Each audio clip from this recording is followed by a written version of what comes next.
Bom, pessoal, e o que é uma matriz, né? Matriz também é uma estrutura semelhante aos vetores, né? Sendo que as matrizes elas vão ser compostas por várias linhas e várias colunas. Então, no vetor nós só precisamos dizer, porque só tinha uma linha, tá certo? Então nós só precisamos dizer qual é a coluna que nós estaríamos trabalhando, né? Então a gente só tinha aí a preocupação de trabalhar com uma variação da coluna, tá certo? A qual o nosso vetor. O vetor, ele pode ser uma matriz que tem apenas uma linha, tá certo? E a matriz, ela pode ter várias linhas, tá certo? E várias colunas, sempre nessa estrutura. Então, internamente dentro da variável do tipo matriz, tá certo? Você vai ter que trabalhar sempre apontando para o valor da qual você quer, do valor da linha da coluna da qual você quer colocar ou ler algum dado ou fazer um determinado tipo de operação, né? Então a matriz é mais ou menos isso daqui. Então você tem e vai preenchendo, né, a matriz todinha até preencher todos os valores, né? Lembrando que a gente trabalha sempre com uma referência, o nome do vetor, tá certo? Pode ser uma matriz, tá certo? O nome, a linha, a coluna, parecido como nós fizemos, né? E o tipo de dado, como nós fizemos aí com vetor. Vamos lá. Vou pegar o mesmo exemplo que nós estávamos trabalhando no exemplo passado, tá certo? Então, a definição, tá certo? A definição, ele é mais ou menos assim parecido. Por exemplo, eu quero construir uma matriz 3 por 3, né? Então, eu vou colocar aqui, vou usar o mesmo nome, vet, tá certo? Vai ser um vetor, tá certo? De 1 a 3, ou seja, eu estou dizendo aqui quantas colunas ele tem. Eu coloco uma vírgula, 1 a 3, ou seja, eu crio uma estrutura de 3 por 3 agora, tá certo? Do tipo vetor, que na realidade nós entendemos como uma matriz, tá? Eu tinha uma variável x para controlar, eu vou trocar essa variável x por uma variável L e C, tá certo? Ou seja, linha e coluna, tá? Então, o que é que eu tenho que fazer? Eu vou deixar o mesmo esquema, tá certo? Preenchimento automático. Vou trocar aqui essa variável aqui, ela já não existe mais, tá certo? Vou excluir aqui esse código. Essa variável x ela não existe mais, existe o que? Existe a variável L, tá certo? L variando de 1, tá certo, até 3. Por quê? Porque eu só tenho 3, eu só vou ter 3 colunas, quer dizer, então eu vou trabalhar com a variável C. Coluna de 1 até 3. E aí eu vou colocar um outro para, olha só, aquela estrutura de para dentro de para, tá certo? Para. Aqui eu vou estar variando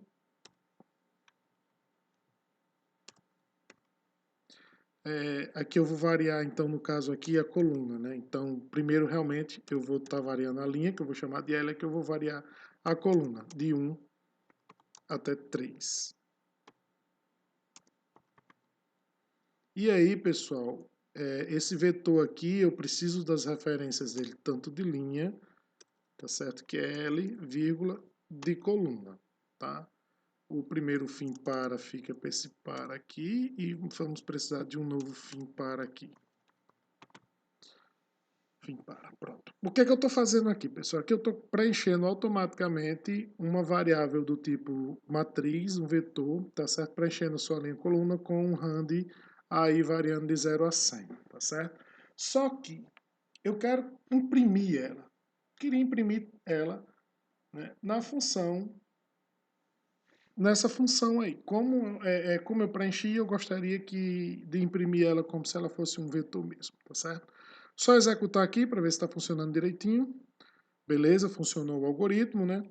E aí, pessoal, olha só aqui, ó, nas variáveis, como ele trabalhou, né? Na variável 1, 1, ele botou 50, 1, 2, 39, 1, 3, botou 6, 2, 1, 93, 2, 2, botou 23, 2, 3, botou 67, 3, 1, 25, 3, 2, 44, 3, 3, 68. Pronto. Tá certo? Variável global L e variável global C. L e C para representar as linhas e a coluna. A operação para mostrar isso, tá certo? Essa matriz é semelhante, tá certo? Só que, né, a gente vai precisar usar o comando escreva, né? Escreva, tá? Vet lc. Pessoal, eu vou, então, para cada vez que a linha tiver um valor, eu vou preencher as 3 colunas, né, da estrutura. fim para. Aqui eu vou colocar um escreval, tá? Ok. Simplesmente um salto de linha. Para quê? Para ficar uma estrutura bem parecida com o vetor, tá certo? Então, olha só, vou estar executando aqui. E aí ele me mostrou aqui, ó, 3 por 3, tá vendo? Então os números agora foram 30, 62 e 35 na primeira linha, né? Coluna 1, 30, coluna 2, 62, coluna 3, 35.